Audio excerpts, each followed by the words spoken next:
Bismillahirrahmanirrahim. Assalamualaikum warahmatullahi wabarakatuh. Innal hamdalillah nahmaduhu wa nasta'inuhu wa nastaghfiruh wa na'udzu billahi min shururi anfusina wa min sayyiati a'malina.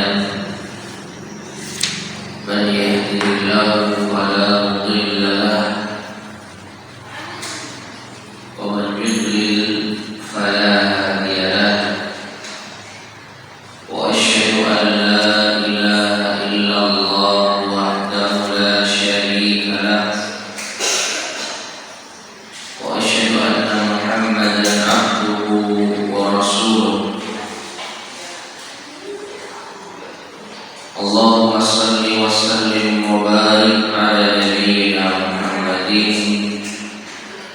وعلى آله وأصحابه ومن تبعهم بإحسان إلى يوم الدين أما بعد.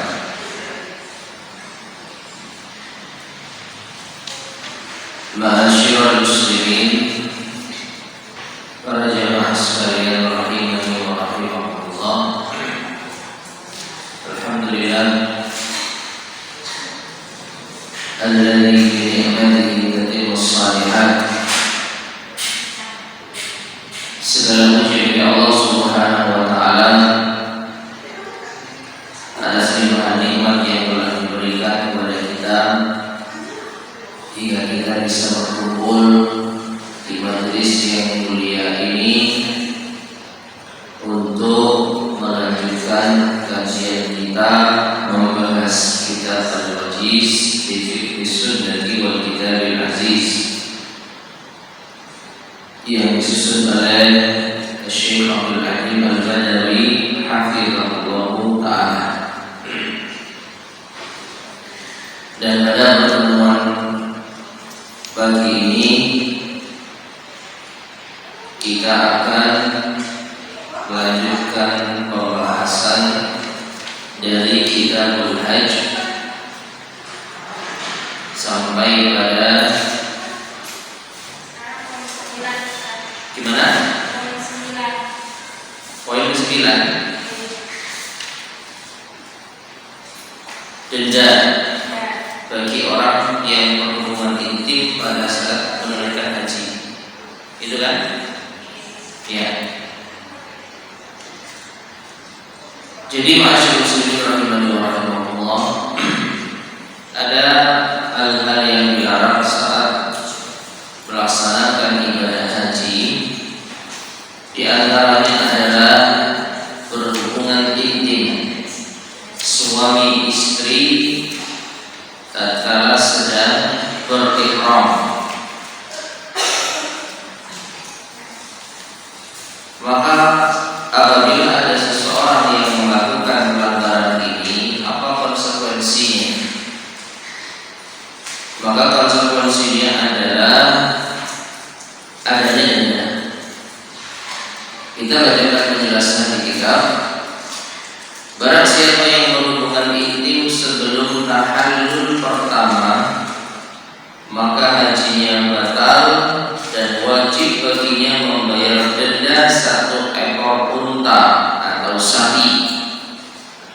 Apabila ia berhubungan intim setelah tahallul pertama sebelum tahallul kedua, wajib baginya membayar denda 1 ekor kambing dan hajinya tidak batal. Dari Ibnu Abbas radhiyallahu anhu, beliau pernah ditanya tentang seorang laki-laki yang berhubungan intim dengan istrinya sedangkan dia berihram. Ia sedang berada di Mina dan belum melakukan tawaf ifadah. Maka beliau memerintahkannya agar menyembelih 1 ekor unta atau sapi. Dari Amr bin Shu'aib radhiyallahu anhu dari ayahnya bahwa seorang laki-laki mendatangi Abdullah bin Amr radhiyallahu anhu menanyakan tentang seorang yang berhubungan intim dengan seorang wanita sedangkan dia berihram. Kemudian beliau menunjuk kepada Abdullah bin Umar dan berkata, pergilah ke orang itu dan bertanyalah kepadanya.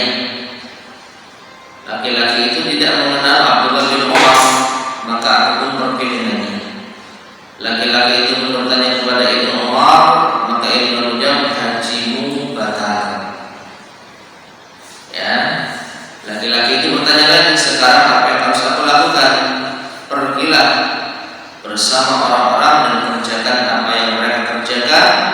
Apabila engkau menjumpai tahun depan, berhajilah dan berkurbanlah. Laki-laki itu kembali lagi ke Abdullah bin Umar menceritakan apa yang dikatakan Ibnu Umar dan masih bersamanya. Abdullah bin Umar berkata lagi kepadanya, pergilah ke Ibnu Abbas dan tanyakan kepadanya. Syuaib berkata, aku pun pergi bersama ke Ibnu Abbas. Lalu dia bertanya kepada Ibnu Abbas. Ibnu Abbas menjawab sebagaimana jawaban Ibnu Umar, apa hajinya batal. Laki-laki itu kembali kepada Abdullah bin Umar menceritakan apa yang dikatakan Ibnu Abbas dan aku masih tetap bersamanya. Kemudian laki-laki itu bertanya kepada Abdullah bin Umar, apa pendapatmu? Pendapatku seperti apa yang mereka katakan, jawab Abdullah bin Umar.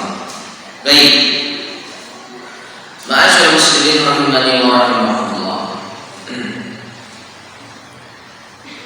Di dalam dua hadis ini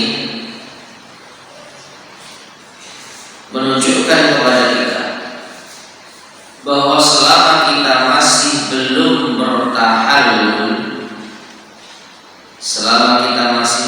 bertahallul, maka kalau kita melakukan hubungan intim suami istri, hajinya batal dan wajib membayar denda menyembelih seekor sapi atau unta.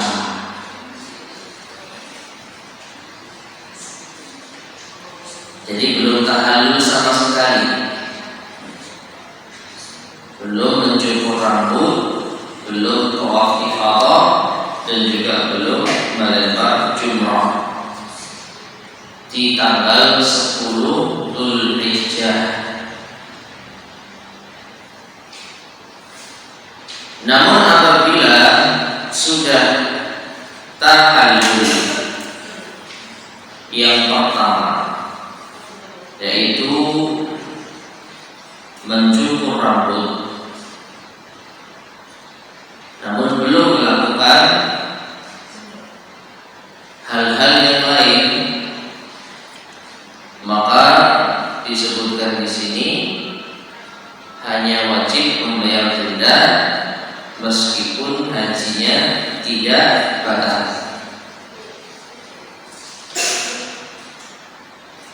Berdasarkan beberapa riwayat yang tadi kita bacakan. Ditambah lagi dari Sa'id bin Jubair, ada seorang laki-laki berihram bersama istrinya untuk umrah. Sang istri telah menyelesaikan manasiknya kecuali memendekkan rambut. Sang suami mencampurnya sebelum dia memendekkan rambut. Kemudian sang suami bertanya kepada Ibnu Abbas tentang hal itu. Ibnu Abbas berkata, besar sekali nafsu wanita itu. Lalu dikatakan kepadanya, wanita itu mendengar. Keduanya menjadi malu karena hal tersebut dan berkata, apakah engkau tidak mau memberitahu aku? Ibnu Abbas berkata kepadanya, berkorbanlah. Laki-laki itu bertanya lagi, apa? Ibnu Abbas menjawab, korbankanlah unta atau sapi atau kambing. Sang istri bertanya, mana yang lebih baik? Unta, jawab Ibnu Abbas. Maka barang siapa yang tidak mempunyai unta atau kambing, hendaknya dia berpuasa 3 hari di waktu haji dan 7 hari sekembalinya dari haji. Nah, ini penggantinya ya, pengganti dari tidak mampu menyembelih hewan kurban karena apa? Melanggar larangan ihram. Jadi berpuasa 3 hari di waktu haji dan 7 hari di tanah air.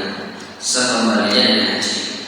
Berdasarkan firman Allah Subhanahu wa taala, "Faman tamatta'a bil umrati ila al-hajji famastaysara min al-hajj, wa man lam yajid fa siyamu thalathati ayyamin bil hajji wa sab'atin idza raja'tum."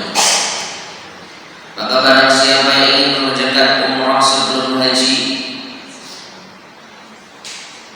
di dalam bulan haji, wajiblah ia menyembelih kurban yang mudah didapat.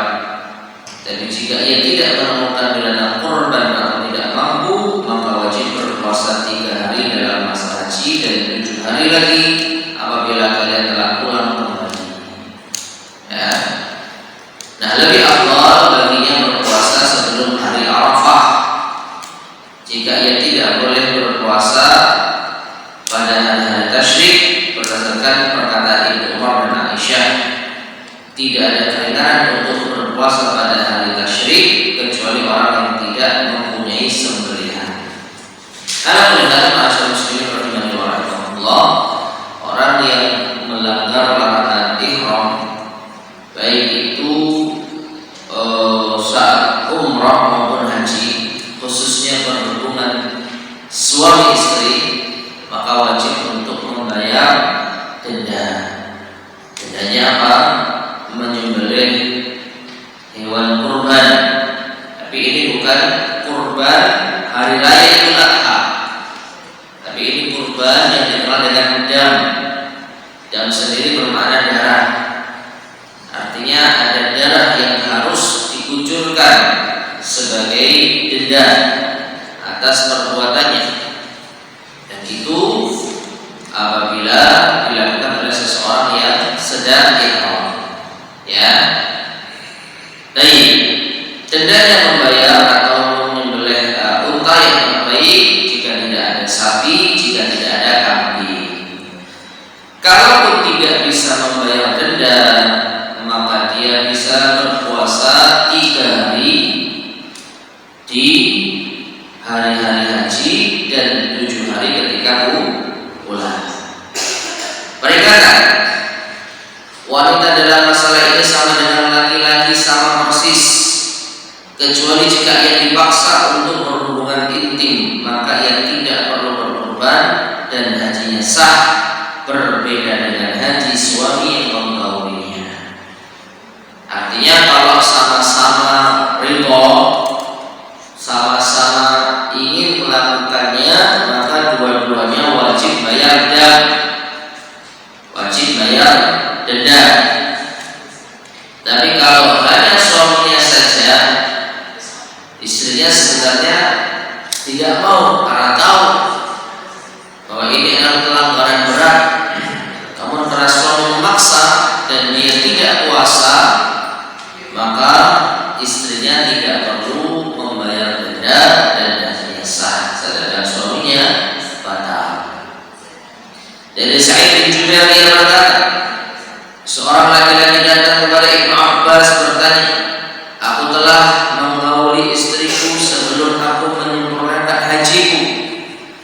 Ibnu Abbas berkata, "Apabila istrimu membantumu melakukan hal ini, maka setiap kalian harus menyembelih unta yang baik lagi gemuk. Apabila ia tidak membantumu, maka wajib bagimu menyembelih unta yang baik lagi gemuk." Jadi tergantung istri ikut berperan atau tidak. Istri ikut berperan atau tidak. Kalau dia ikut berperan membantu suami di dalam masalah jima ini, maka istrinya wajib membayar denda. Ya. Tapi kalau istrinya tidak berperan di dalam jima ini, maka hanya suaminya yang membayar denda. Baik. Jadi kesimpulannya, masyaallah muslimin rahimani wa rahimakumullah, orang yang melakukan pelanggaran dalam hal ini adalah jima ketika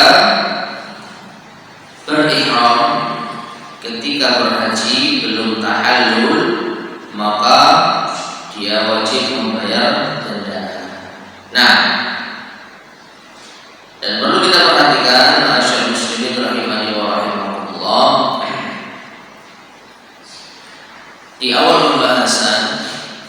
Tadi disebutkan tahallul awal dan tahallul kedua.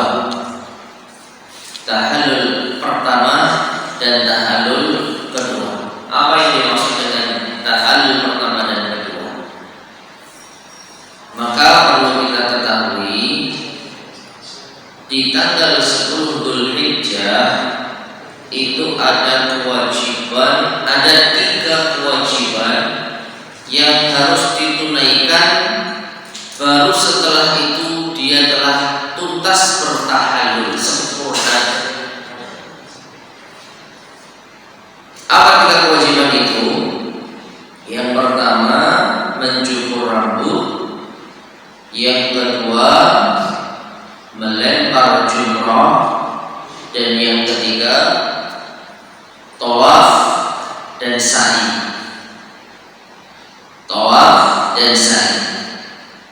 Nah, kemudian apabila seseorang sudah melakukan 2 dari 3 amalan ini, maka dia telah dianggap bertahallul dengan tahallul awal. Saya ulangi, ada 3 amalan yang harus dikerjakan oleh seorang yang haji, yang dengannya tuntaslah ibadah hajinya, kecuali tanggal 11, 12, 13 untuk melempar jumrah 3 kali beda. Jadi kita membicarakan haji yang memakai pakaian ihram, laki-laki kan sejak tanggal 8 memakai pakaian ihram sampai tanggal 10 Dzulhijjah. Kapan mereka sudah bisa bebas? Jawabannya ketika mereka sudah melakukan 3 amalan: lempar jumrah, kemudian mencukur rambut, kemudian tawaf dan sa'i. Kalau 2 amalan sudah dikerjakan, contohnya apa? Melempar jumrah sudah, lalu tawaf dan sa'i sudah, maka berarti telah bertahallul dengan tahallul awal. Kurang 1 lagi, mencukur. Kalau sudah mencukur, baru sudah selesai tahallul yang kedua. Ya. Nah, dari sini maka kembali kepada pembahasan awal kita tadi. Kalau ada suami istri berhubungan intim setelah melempar jumrah dan setelah tawaf dan sa'i, tapi dia belum tahallul, belum mencukur rambut, maka hajinya sah atau tidak? Nah, hajinya sah, tapi dia harus bayar denda. Dendanya tadi disebutkan bisa seekor kambing. Ya. Tapi kalau seorang atau pasangan suami istri berhubungan intim sebelum melempar jumrah dan sebelum tawaf dan sa'i, maka hajinya sah atau tidak? Tidak. Hajinya batal dan dia wajib menyembelih unta atau sapi. Nah, gimana supaya tidak perlu bayar denda? Ya, tuntaskan dulu semuanya, baru berhubungan intim. Ya, lempar jumrah sudah, tawaf dan sa'i sudah, tinggal terakhir mencukur rambut. Ya. Nah, seperti itu. Baik. Nah, sekarang kita masuk di dalam pembahasan berikutnya, yaitu macam-macam dam dalam haji. Macam-macam dam dalam haji.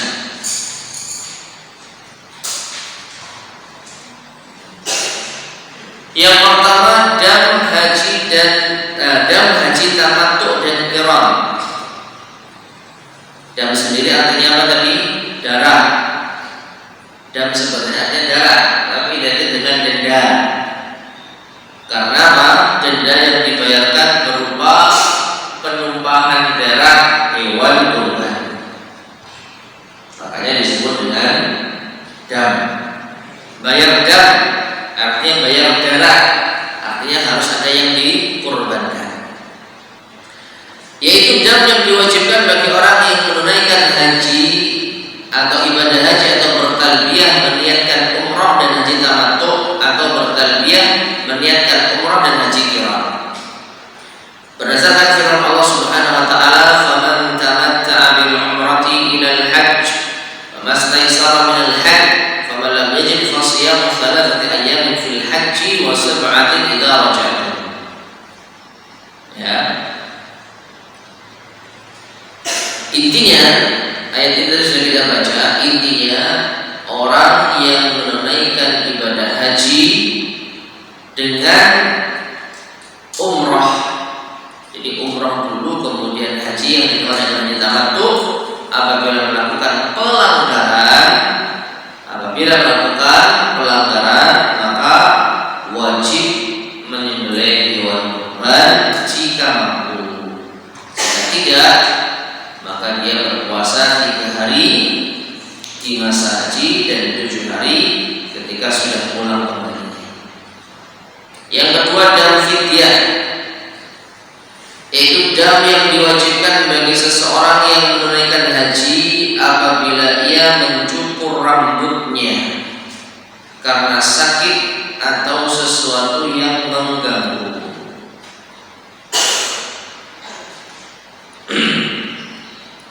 Berdasarkan firman Allah Ta'ala, "Faman kana minkum maridan aw bihi adan min ra'sihi fa fidyatun min siyamin aw shadaqatin aw nusuk." Jika ada di antara kalian yang sakit atau ada gangguan di kepalanya lalu ia mencukur rambutnya. Mencukur rambut ketika ihram tidak boleh. Larangan ihram di antaranya mencukur rambut. Tapi karena ada penyakit di kepalanya yang mengganggu, kalau nggak dicukur rambutnya dia akan kesulitan, dia akan tersiksa dengan penyakit tersebut, maka dia boleh mencukurnya, tetapi harus membayar fidyah, yaitu berpuasa, bersedekah atau berkurban. Ya. Dan yang ketiga, dam tebusan, yaitu dam yang diwajibkan bagi seorang yang berihram apabila membunuh hewan buruan darat. Dan ini sudah kita bahas ya, harus membayar dam dengan nilai yang serupa. Kalau dia berburu burung, maka dia harus menyembelih binatang kurban yang paling mirip dengan burung. Dalam hal ini dari segi ukuran tentunya kambing. Karena nggak ada menyembelih burung, berburu burung kemudian mengganti dam dengan burung. Kalau dilarang berburu, kok tambah mengganti buruan dengan burung? Boleh. Maka gantinya apa? Kambing. Dan ini sudah kita bahas ya, sudah kita bahas. Yang keempat, dam ihsan, yaitu dam yang dibayar karena ia tidak bisa menyempurnakan manasiknya karena sakit atau ditahan musuh atau yang lainnya, dan ia tidak mensyaratkan apa-apa saat ia berihram. Berdasarkan firman Allah Ta'ala, "Fa in uhsirtum famastaysara minal hadi." Jika kalian terhalang oleh musuh ketika sudah berihram, maka sembelihlah kurban yang mudah didapat. Nah, ma'asyiral muslimin rahimani wa rahimakumullah, dam ihsan ini bisa kita hindari apabila kita mempersiapkan mempersyaratkan hal tersebut ketika kita ihram. Kalau di dalam ibadah umrah biasanya disebutkan Allahumma mahilli haitsu habastani. Jadi setelah labbaik Allahumma umratan ditambah lagi Allahumma mahilli haitsu habastani. Ya Allah, tempat tahallulku di mana Engkau menahanku. Ini yang disebut dengan kalimat syarat. Sehingga kalau sekiranya tertahan di suatu tempat yang mengharuskan tidak bisa melanjutkan ibadah haji, maka tahallul di tempat tidak perlu membayar dam. Makanya disebutkan di sini karena sakit atau ditahan musuh atau yang lainnya dan ia tidak mensyaratkan apa-apa saat ia ihram. Mensyaratkan dengan apa tadi? Allahumma mahilli haitsu habastani. Tidak ada syarat seperti itu di saat ihram, maka dia wajib membayar dam apabila tertahan. Dan ini penting masyarakat muslimin rahimahullah, karena kita tidak tahu situasi. Ya, kita merasa sehat walafiat, tiba-tiba belum selesai haji kita masuk rumah sakit, opname berhari-hari, ya otomatis sudah lewat. Ya, Arafah lewat, Musdalifah lewat dan seterusnya. Lalu bagaimana?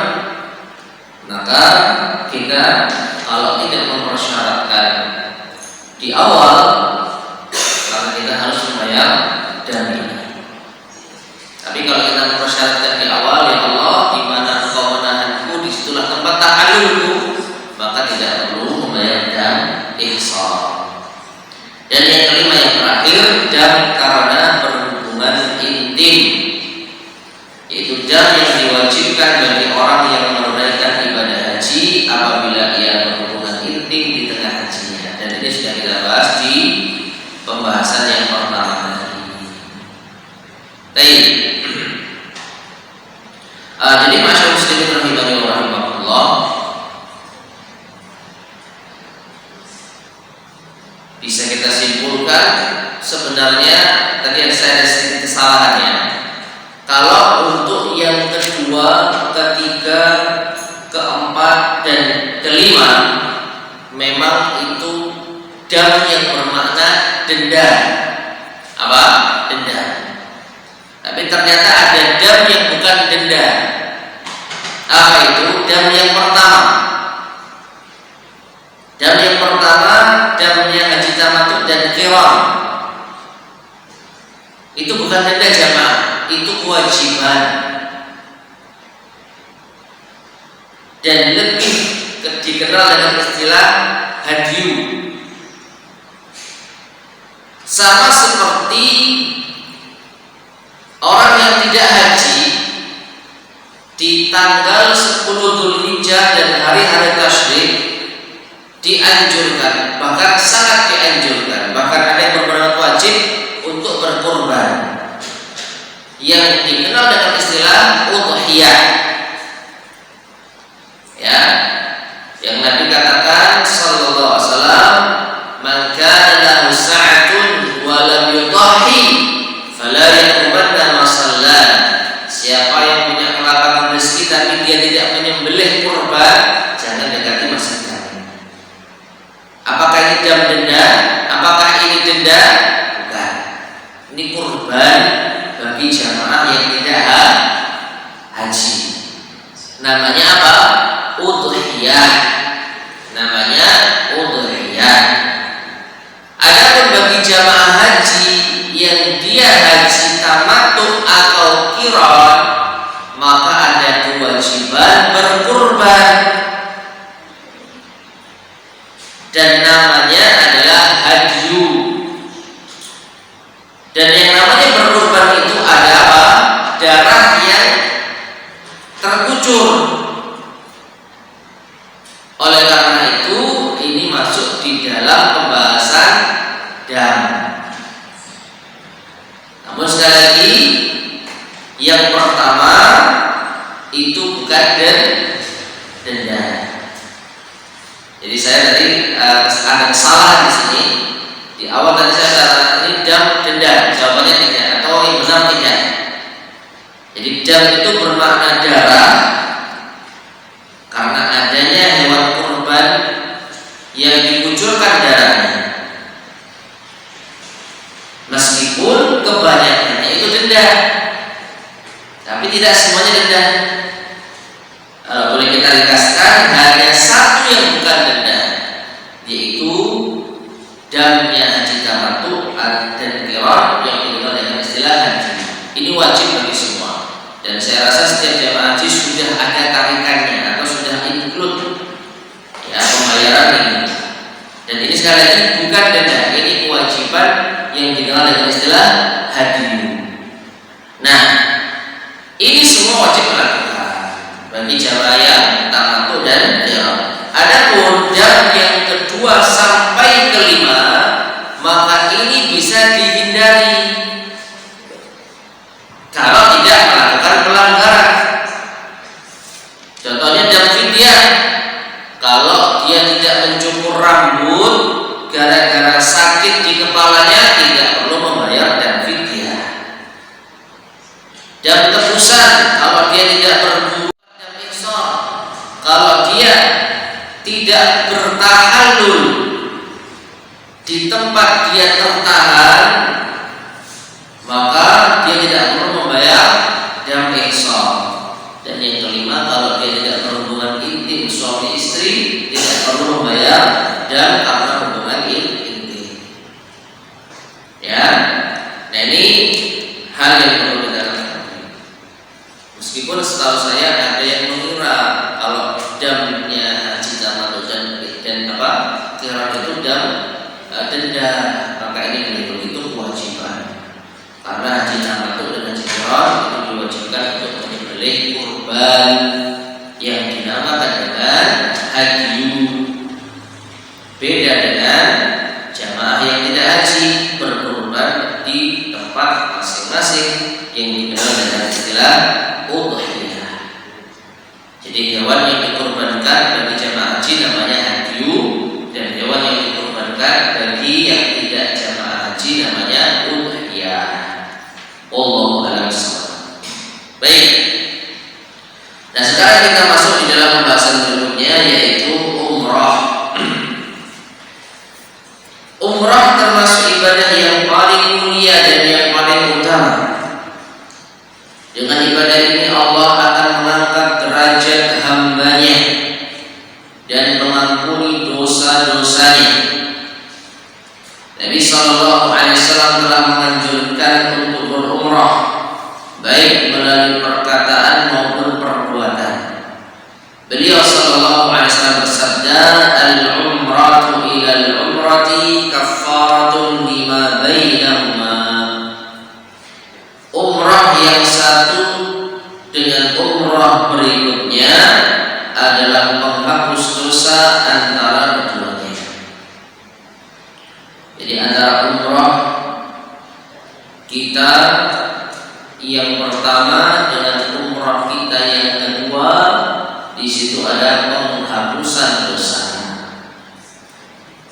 Beliau SAW juga bersabda, tabi'u bainal hajj wal umrah,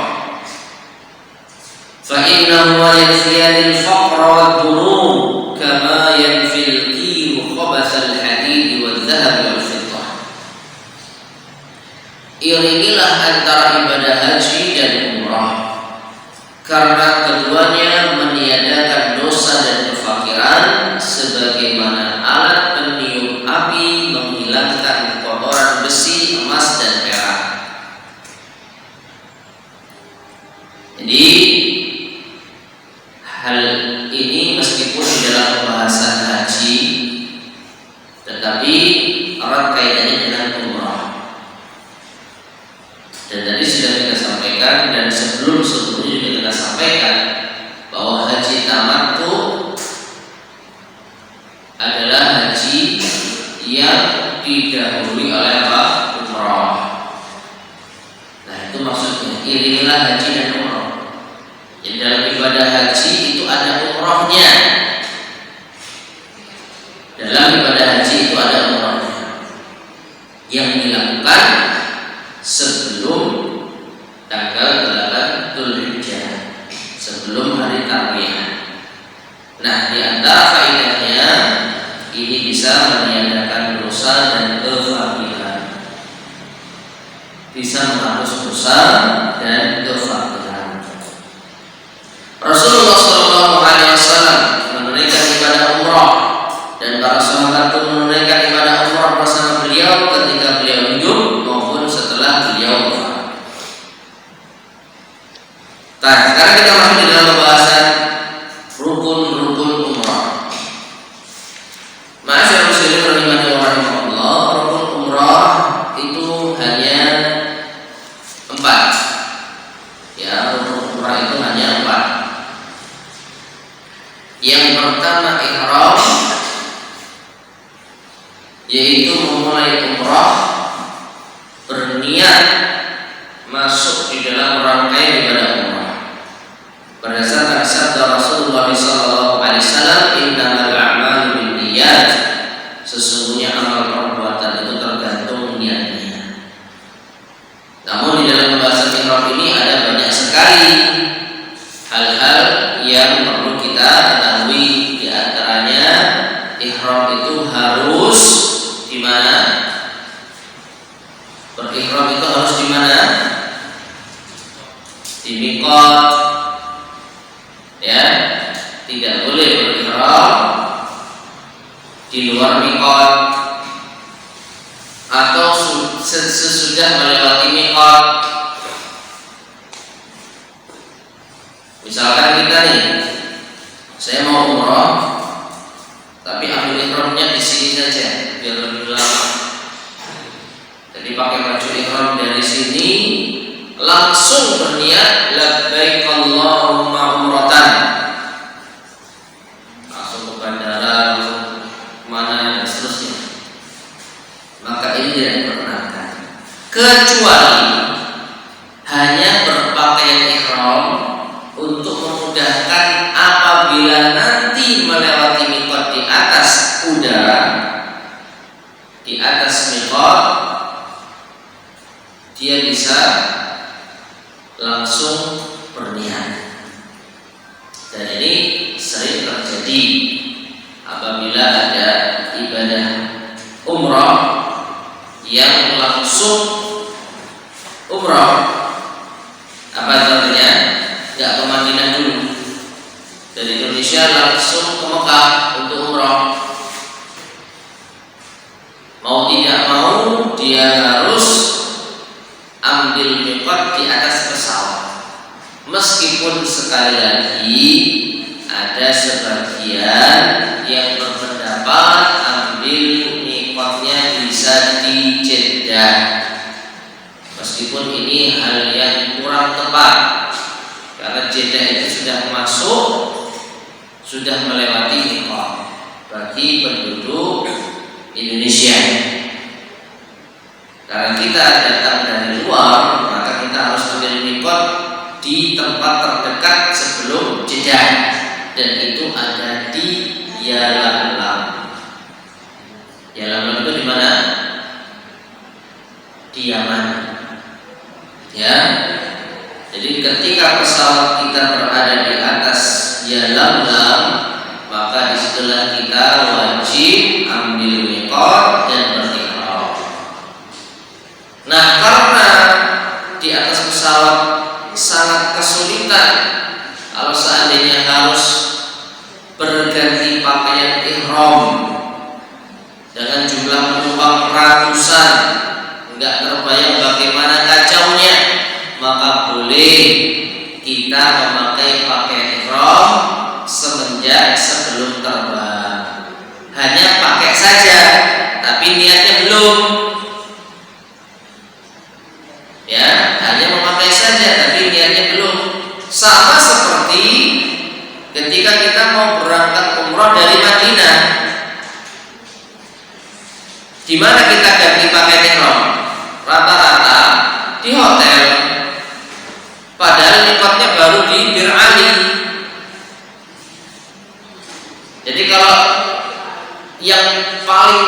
ideal sempurna gitu ya.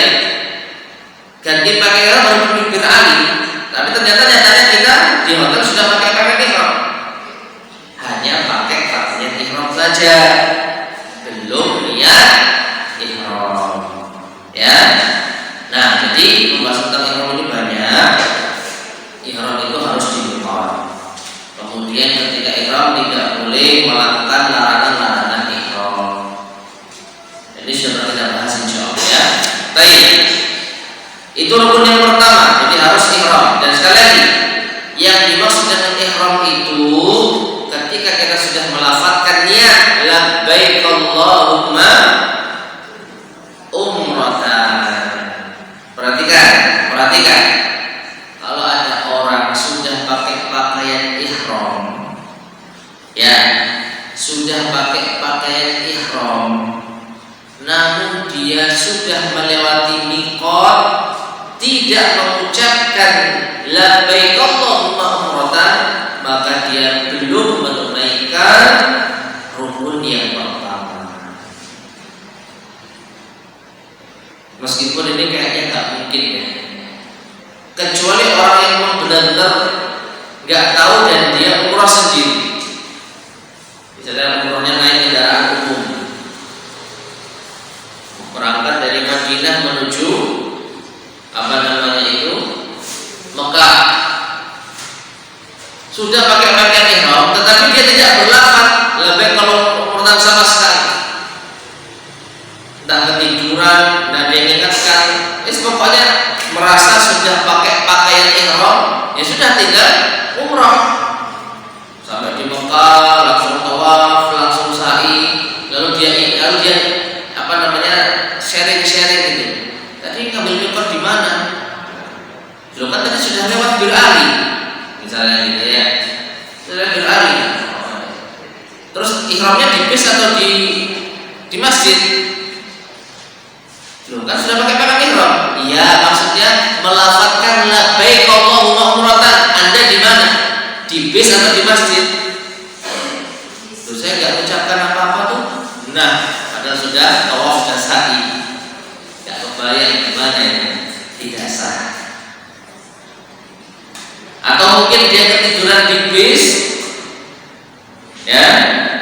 Jadi ketika tour leadernya atau tawifnya atau pembimbingnya jamaah, kita niatkan ihram, ucapkan labbaik Allahumma umratan. Semua jamaah mengucapkan kecuali satu orang tidur. Bangun-bangun sudah sampai Mekah, langsung ke tawaf. Sah gak ya? Sah gak umrahnya?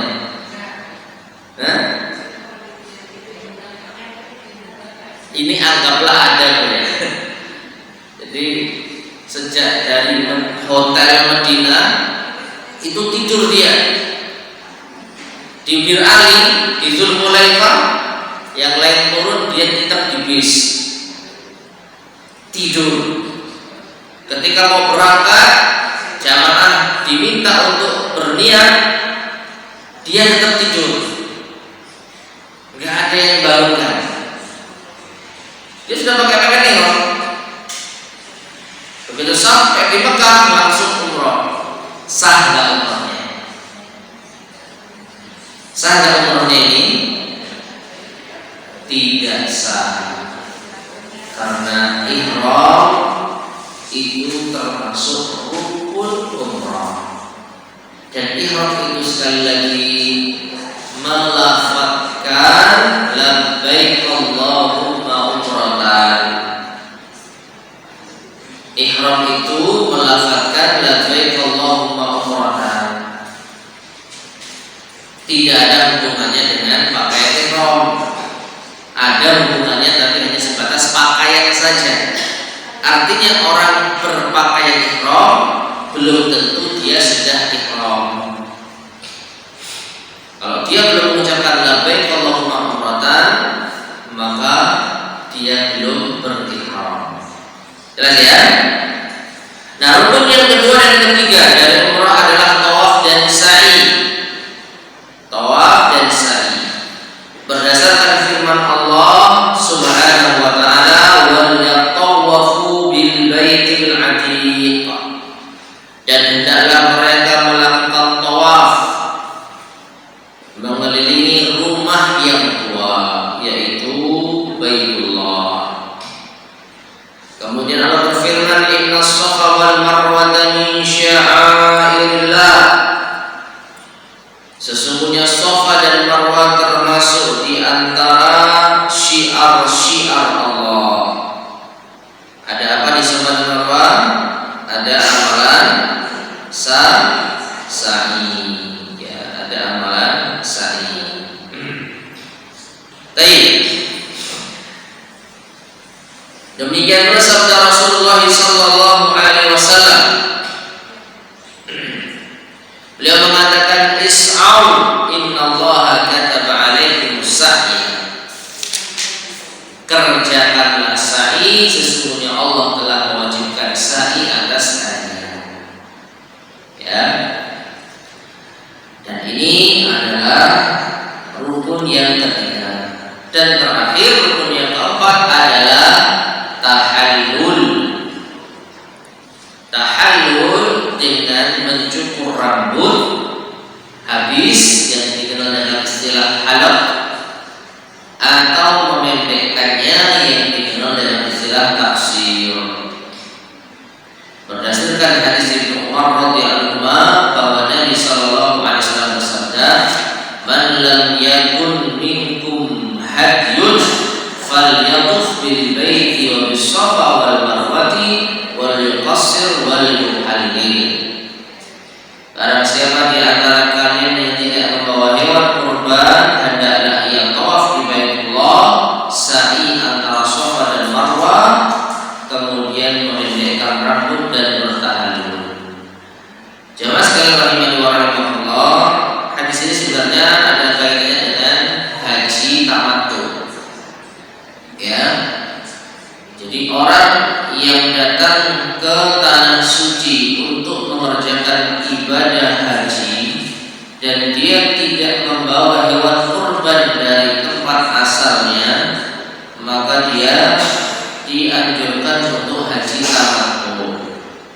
Haji tamattu itu adalah haji yang diawali dengan ibadah umrah.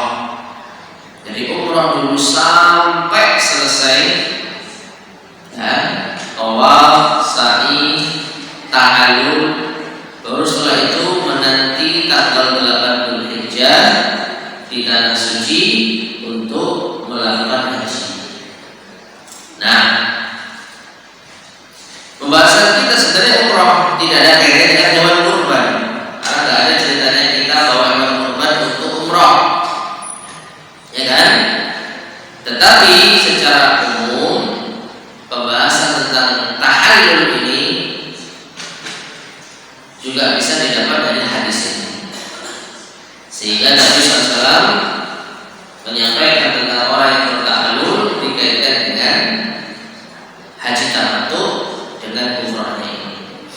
Baik, jamaah sekalian rahimani wa rahimakumullah, adapun untuk wanita maka tahallulnya itu dengan memotong rambut sepanjang 1 ruas jari. Jadi wanita tidak perlu mencukur gundul rambutnya dan mencukur pendek taksir.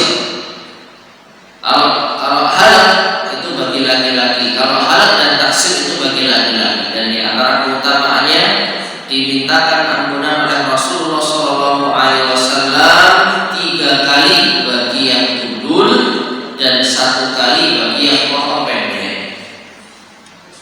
Ini bagi siapa? Laki-laki. Bagi wanita hanya memotong sepanjang 1 ruas jari. Jadi ambil rambut itu digenggam, lalu ukur kira-kira 1 ruas jari, kemudian dipotong. Itulah tahallulnya wanita.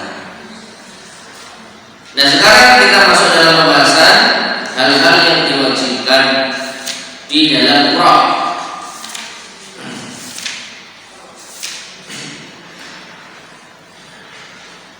Disebutkan di sini bagi orang yang hendak menunaikan ibadah umrah wajib berihram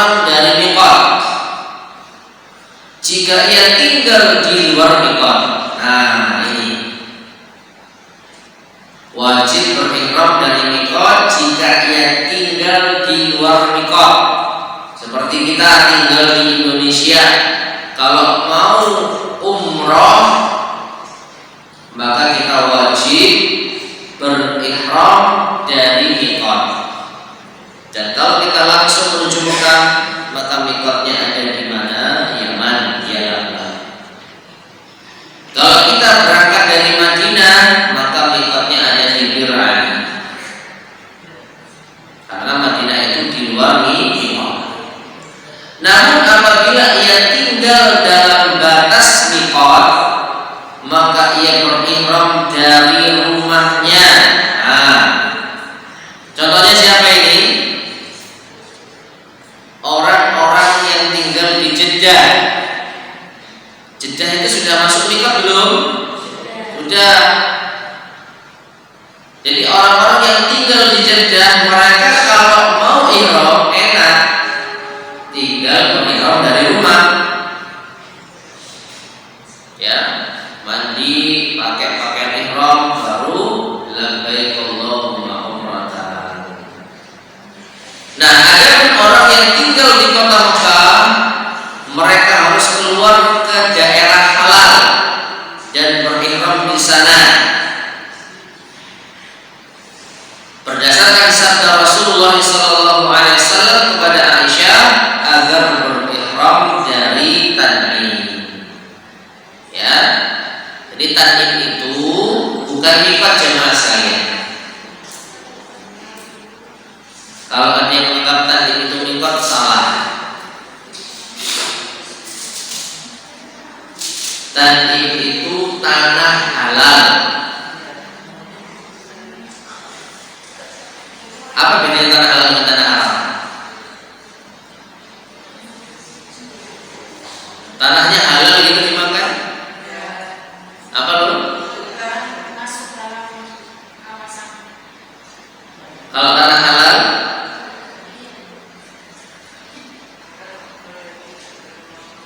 tidak berlaku larangan-larangan yang ada di tanah haram.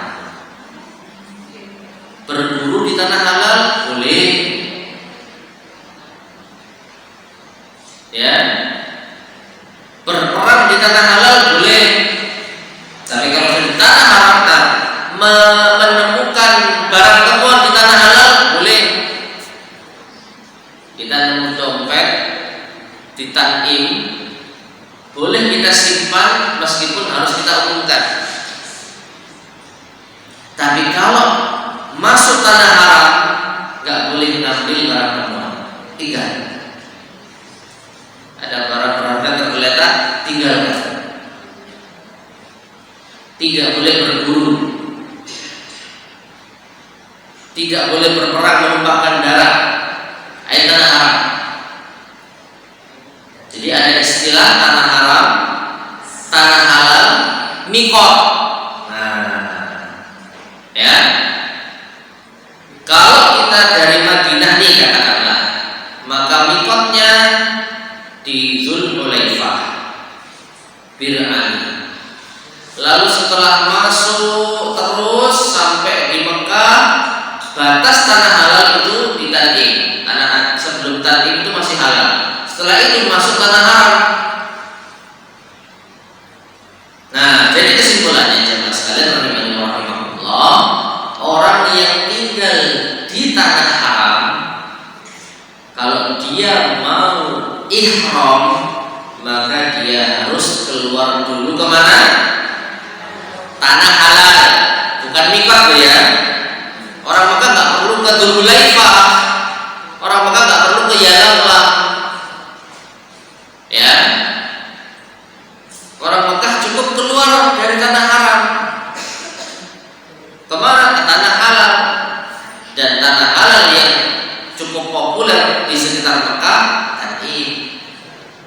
Ya, di situ ada Masjid Aisyah. Jelas ya? Baik. Kemudian waktu umrah. Waktu umrah. Seluruh hari dalam setahun adalah waktu untuk umrah. kecuali umrah di bulan Ramadan lebih utama daripada waktu yang lainnya. Berdasarkan sabda Rasulullah SAW, umratun fi Ramadan ta'dilu hajjatan. Umrah di bulan Ramadan menyamai pahala haji. Jadi waktu umrah itu kapan? Kapanpun, kapanpun boleh. Kapanpun boleh. Termasuk ketika hajian. Boleh nggak umrah ketika hajian? Jadi orang-orang pada di Arafah wukuf, ada orang yang umrah.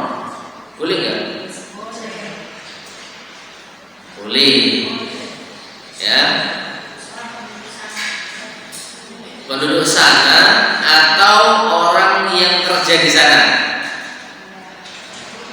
TKI itu ya.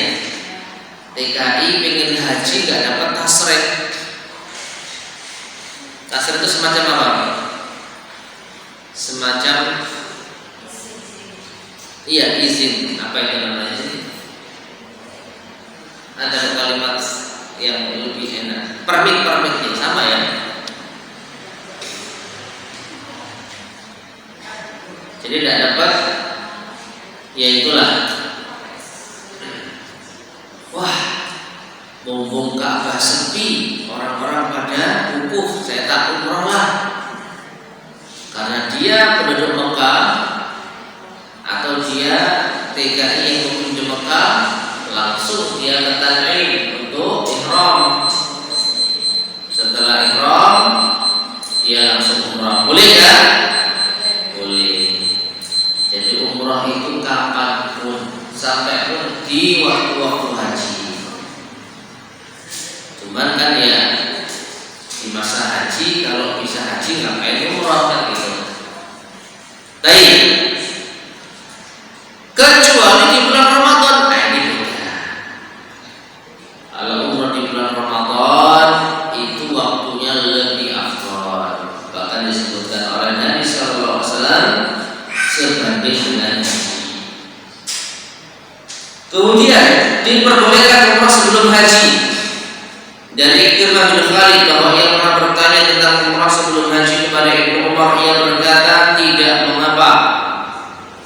Berkata Ibnu Umar berkata, Rasulullah SAW menunaikan ibadah umrah sebelum menunaikan ibadah haji. Jamaah sekalian rahimahullah, yang dimaksud diperbolehkan umrah sebelum haji ini hanya umrah saja, tapi nggak haji.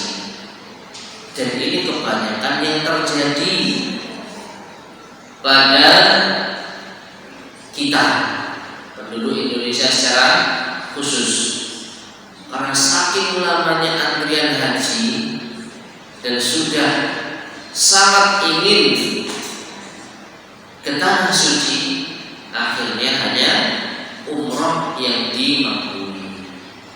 Sudah haji belum? Nah, kalau umrah tidak apa-apa.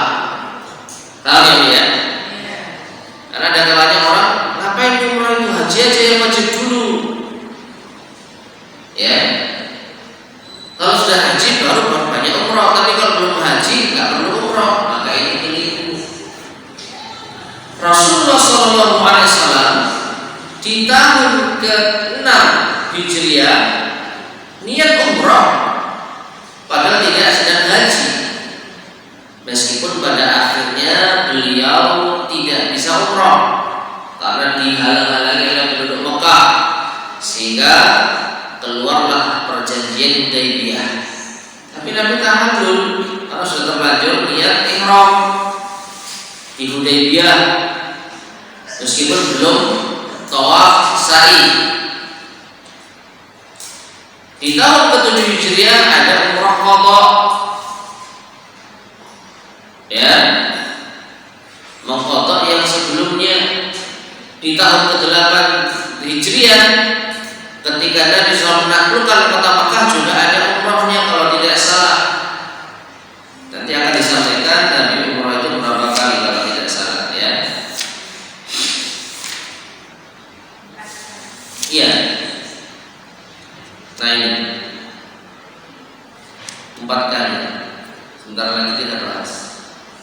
Ya. Nah, jadi Nabi SAW hajinya itu baru di tahun 10 Hijriah, yang tidak lama setelah itu beliau meninggal dunia. Sallallahu alaihi wasallam. Jadi Nabi umrah terlebih dahulu di sebelum tahun 10 Zulhijjah. Baru setelah itu beliau haji. Pada jamaah Rasulullah Sallallahu Alaihi Wasallam umrah 4 kali dalam 4 tahun. Beliau tidak pernah menunaikan lebih dari 1 kali umrah dalam 1 kali perjalanan. Hal ini tidak pernah dilakukan oleh orang-orang yang bersama beliau dari para sahabat. Tidak pernah diriwayatkan bahwa salah seorang di antara mereka menjamak, menggabungkan 2 umrah dalam 1 perjalanan, baik pada saat Rasulullah Shallallahu Alaihi Wasallam masih hidup maupun setelah beliau wafat. Kecuali Aisyah ketika haid dalam hajinya bersama Nabi Sallallahu Alaihi Wasallam, beliau memerintahkan kakak Aisyah Abdurrahman bin Abi Bakar agar menemani Aisyah keluar menuju Tan'im guna berihram untuk umrah. Sebab Aisyah menyangka umrah yang ia gabung dengan haji itu batal. Ia pun menangis. Kemudian Rasulullah Shallallahu Alaihi Wasallam mengizinkannya umrah kembali guna menghibur hatinya. Ini yang sering dijadikan dalil bolehnya umrah berkali-kali. Apa? Hadis Aisyah. Ya. Padahal Aisyah itu sudah haji, otomatis sudah umrah. Tapi kok boleh umrah lagi? Maka jawabannya karena Nabi mengizinkan. Karena Aisyah itu sebelumnya menyangka umrahnya tidak sah karena dia sedang apa? Haid. Yang lain umrahnya normal-normal saja, tidak pernah haid, dia sendiri haid. Sedihlah Aisyah. Akhirnya Nabi Shallallahu Alaihi Wasallam memberikan izin untuk menghibur Aisyah. Dipakailah Abdurrahman, saudaranya, temanilah Aisyah untuk apa? Umrah. Dan di antara Arab mengambil pelajaran berharga. Apa itu? Abdurrahman itu hanya disuruh nemeni, bukan ikut umrah. Artinya kalau seandainya umrah 2 kali dalam 1 perjalanan itu sunnah, maka kenapa Abdurrahman kalau nggak umrah sekalian? Yang hanya disuruh umrah itu Aisyah saja. Dan itu pun karena satu sebab, menyangka umrahnya tidak sah. Jadi kayaknya kok nggak serem gitu ya umrah kemarin karena sedang haid. Maka Nabi kalau begitu umrahlah, silakan teman-teman menemani. Jelas ya? Nah, umrah yang dikerjakan oleh Aisyah ini khusus bagi Aisyah dengan dalil bahwa tidak pernah diketahui dari salah seorang sahabat pun, baik laki-laki maupun wanita, yang menunaikan umrah setelah haji dari Tan'im sebagaimana yang dikerjakan Aisyah. Seandainya mereka mengetahui bahwa yang dikerjakan Aisyah itu disyariatkan bagi mereka yang setelah menunaikan ibadah haji, niscaya akan banyak riwayat yang dinukil dalam hal ini. Imam Asy-Syaukani berkata, Nabi Shallallahu Alaihi Wasallam tidak pernah umrah keluar tanah halal kemudian masuk ke Mekah lagi dengan umrah seperti apa yang dikerjakan oleh manusia pada zaman ini, dan tidak ada riwayat dari para sahabat bahwa mereka mengerjakan hal ini. Ini kata siapa? Imam Asy-Syaukani yang hidup jauh sebelum kita. Gimana kira-kira kalau melihat di zaman kita?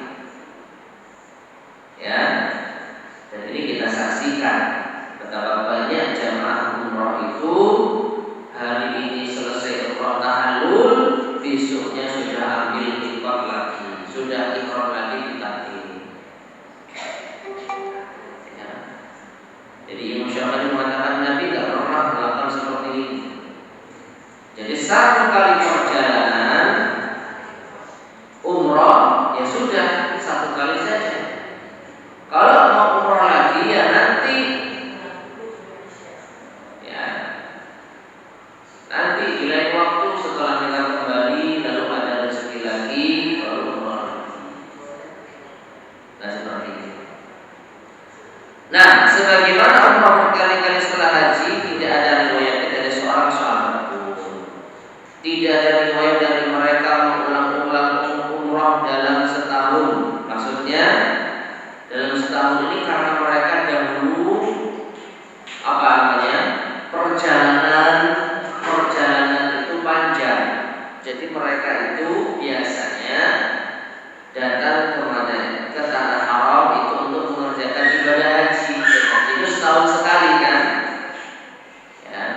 Tapi kalau mereka ada keperluan di waktu yang lain, di bulan yang lain mendatangi tanah suci, maka mereka bisa mengerjakan umrah meskipun lebih dari satu kali dalam setahun. Mereka dahulu pergi menuju Mekah sendiri-sendiri atau berjamaah. Mereka mengetahui bahwa umrah adalah kunjungan untuk tawaf di Baitullah dan sa'i antara Safa dan Marwah. Mereka juga mengetahui secara yakin bahwa tawaf di Baitullah lebih utama dari sa'i. Lalu ganti dari itu semua adalah orang-orang itu menyibukkan diri keluar ke Tan'im dan sibuk dengan umrah baru setelah umrah yang mereka kerjakan. Dan yang lebih utama adalah mereka itu tawaf di Baitullah daripada mengulang-ulang umrah. Nah ini masalah muslimin rahimahullah solusi. Ya, solusi bagi seseorang yang ingin memperbanyak ibadah ketika sudah selesai haji ataupun umrah. Kalau sudah selesai haji ya otomatis sudah umrah karena umrahnya tamat haji tamat umrah dulu baru haji. Setelah itu perbanyak ibadah tanah suci di antaranya yang diajarkan tawaf. Kenapa? Karena tawaf hanya bisa di Baitullah. Baca Quran, sholat, sholat juga bisa. Pahalanya banyak 100 kali lipat. Ya.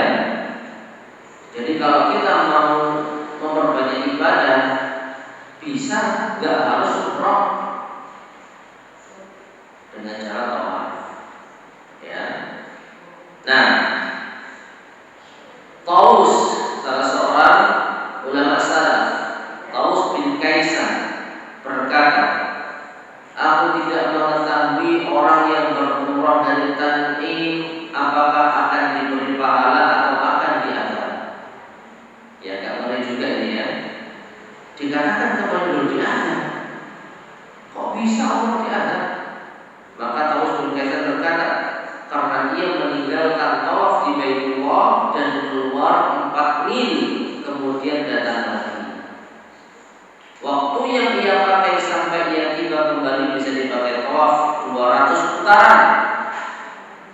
Setiap ia tawaf di Baitullah lebih utama daripada ia berjalan untuk sesuatu yang tidak ada gunanya.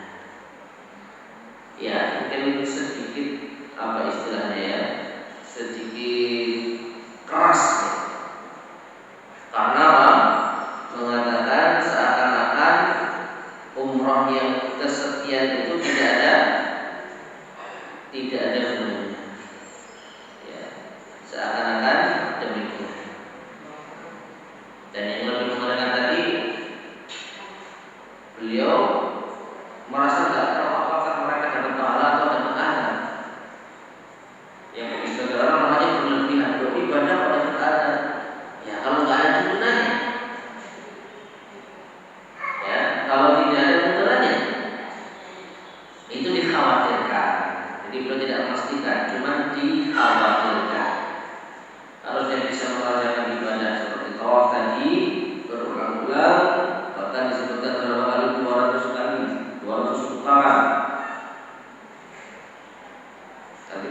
dia berangkat menuju tanah halal, maka dia akan kehilangan waktu untuk bisa tawaf. Dan hal ini ajar muslimin rahimani wa rahimakumullah, ungkapan yang biasa disebutkan oleh para ulama ketika melihat sesuatu yang tidak ada syariatnya, tidak ada contohnya, meskipun nampak baik, itu diperingatkan dengan sangat keras. Ada contoh lain yang masih ada kaitannya dengan tawaf umrah, dan ini mohon maaf sering terjadi pada ibu-ibu. Apa itu? Memaksakan diri untuk mencium Hajar Aswad. Sahih, mencium Hajar Aswad itu sunnah. Kalau bisa mencium Hajar Aswad itu dapat pahala. Tapi masalahnya dengan dia mengejar sunnah, dia bakal terjerumus dalam mahorot, berhimpit-himpitan, belum lagi apa? Perselingkuhan dengan lawan jenis. Ini nggak bisa dihindari. Nah, sekarang kita gunakan kaidah. Kalau ada sesuatu yang sunnah tetapi bisa mengakibatkan sesuatu yang haram, apakah patut kita mengerjakannya? Ada sunnah, ada haram ketemu. Mana yang kita harus dahulukan? Ngejar sunnahnya meskipun terjerumus dalam yang haram, atau menghindari yang haram meskipun nggak dapat amalan sunnah?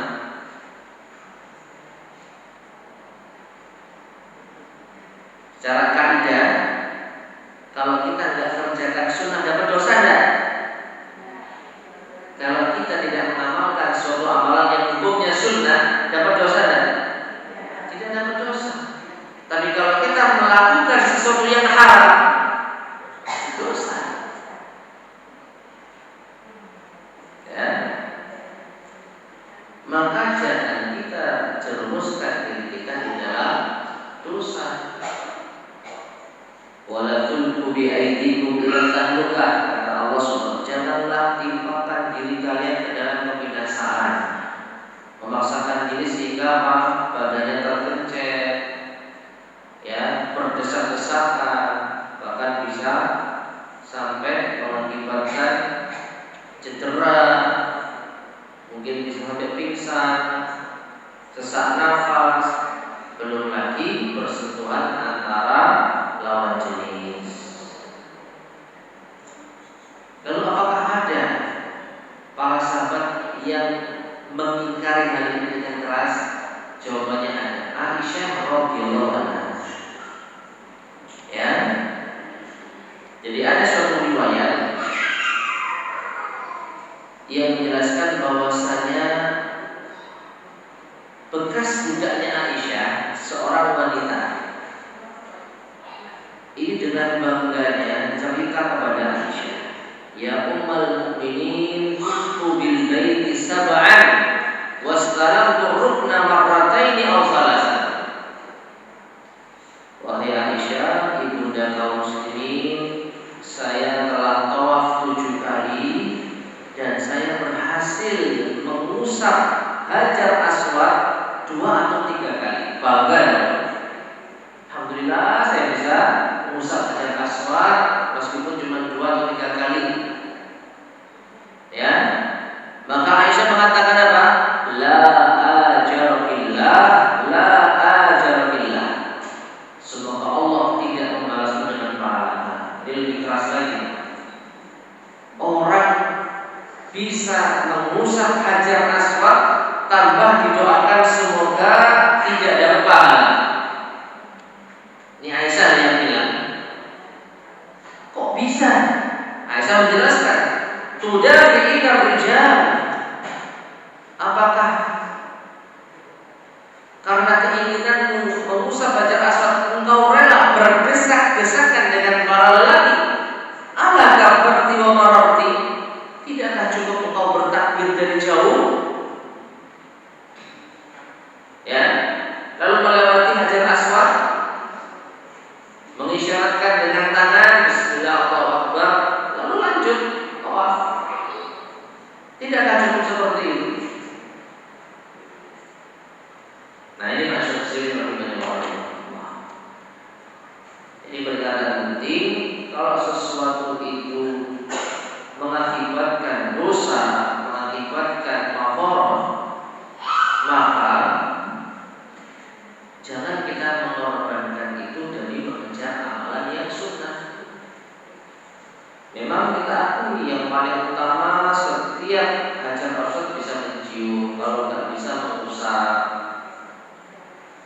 Tapi kalau ini mengakibatkan mafarat, apalagi kita temui orang-orang yang memang mereka itu ya bisa dikatakan menggunakan kesempatan dalam kesempitan, maka lebih baik kita menghindari mafarat.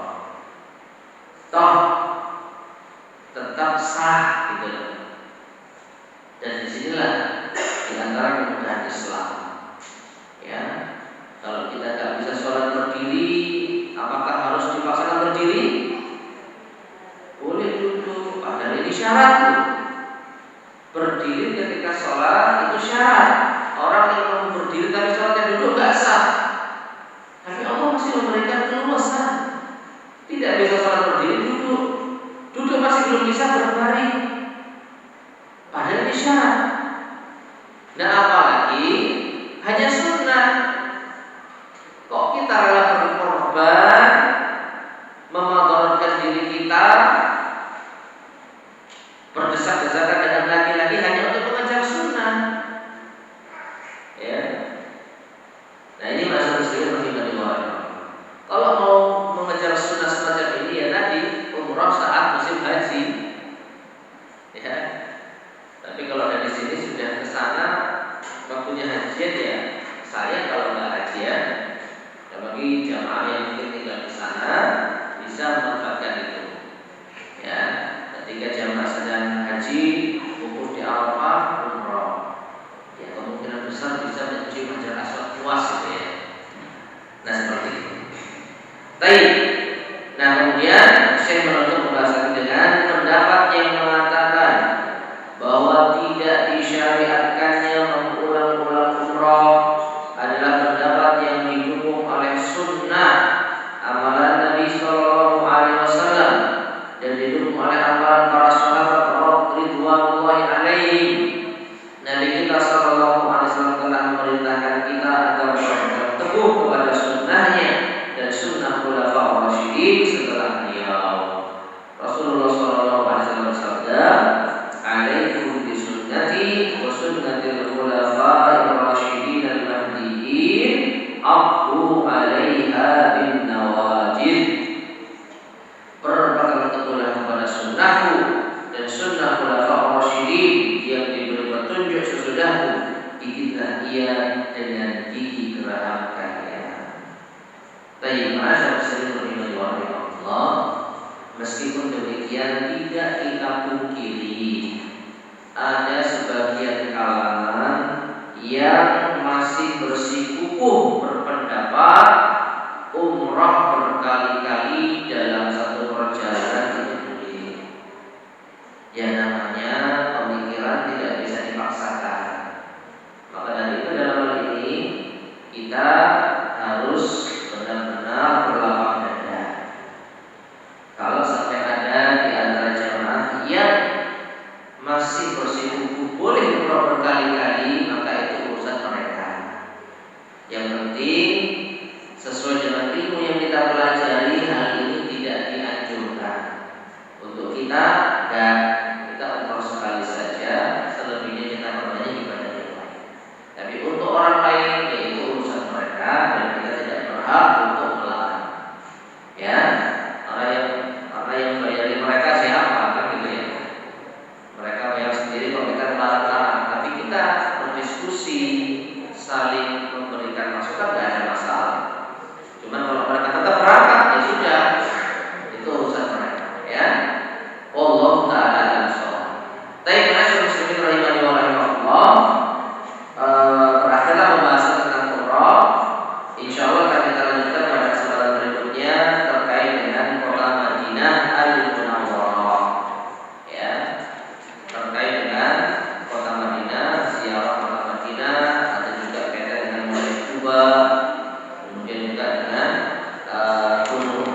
Jadi pertahallul itu secara makna adalah apa? Jadi kita sudah selesai dari ihram. Ibaratnya begini, ini sekedar pendekatan makna. Setelah kita takbir, sholat ini. Setelah kita takbir pertama yang disebut dengan takbir apa? Takbiratul ihram. Allahu Akbar. Maka kita dilarang melakukan amalan-amalan di luar sholat. Ya kan? Setelah kita takbir, kita nggak bisa tolak-toleh, kita nggak boleh makan, nggak boleh jalan-jalan, nggak boleh minum, nggak boleh gerak terlalu banyak. Fokus sholat. Sampai kapan? Sampai salam.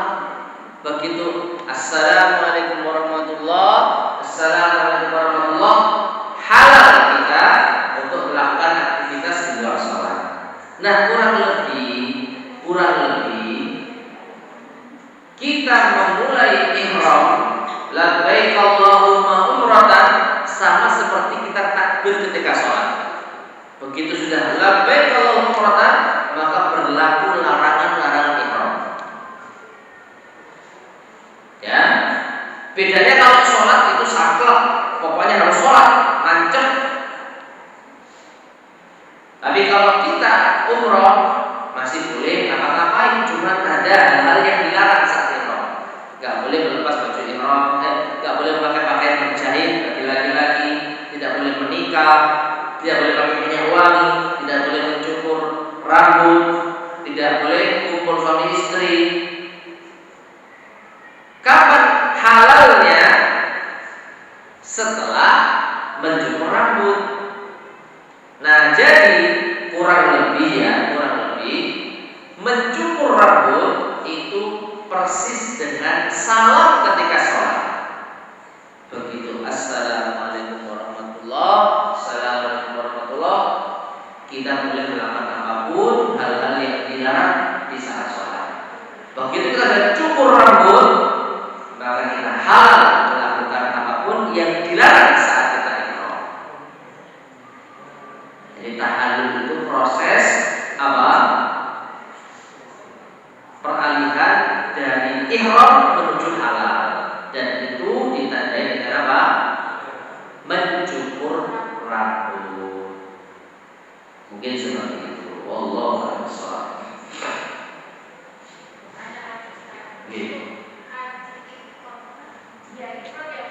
Ifrat.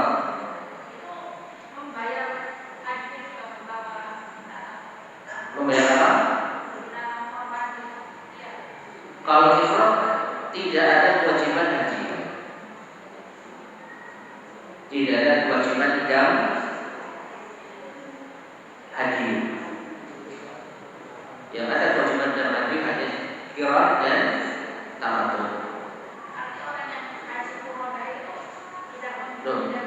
Haji furoda itu bukan ifrat dulu. Bukan. Furoda itu nama visa. Furoda itu nama visa. Hajinya ya bisa tamattu. Sangat bisa. Tamattu sangat bisa. Berangkat tanggal 4 Dzulhijjah, visa baru keluar tanggal 3. Berangkat tanggal 4. Langsung umroh dulu. Selesai umroh, tahallul, bebas. Ya. Baru tanggal 8 memulai haji.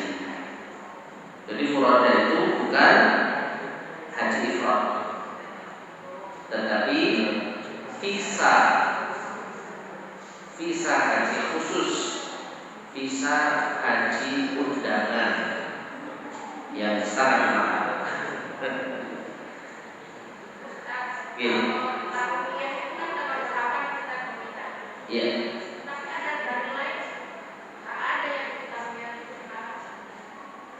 Ada apa? Perbedaan pendapatnya bagaimana?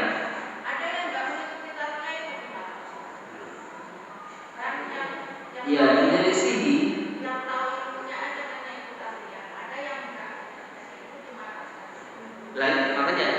tarbiyah itu apa? Kalau yang dimaksud tarbiyah itu adalah berangkat ke Mina, ya, di tanggal 8 Dzulhijjah, menginap di sana, lalu paginya menuju Arafah, maka itu termasuk di antara manasik haji yang harus dilakukan. Terlepas ini bukan rukun ya, terlepas ini bukan rukun, tapi ini termasuk manasik haji. Lalu ada orang tidak tarbiyah, dia berarti dia kehilangan keutamaan. Tapi hajinya sah ya Ustaz? Selama wukuf Arafah sah. Selama dia wukuf di Arafah sah. Wallahu a'lam bishawab.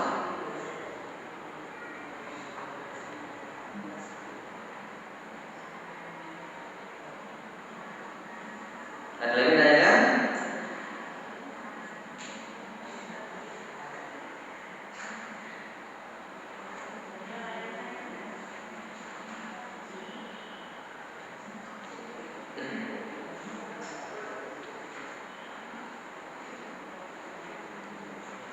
Tidak ada.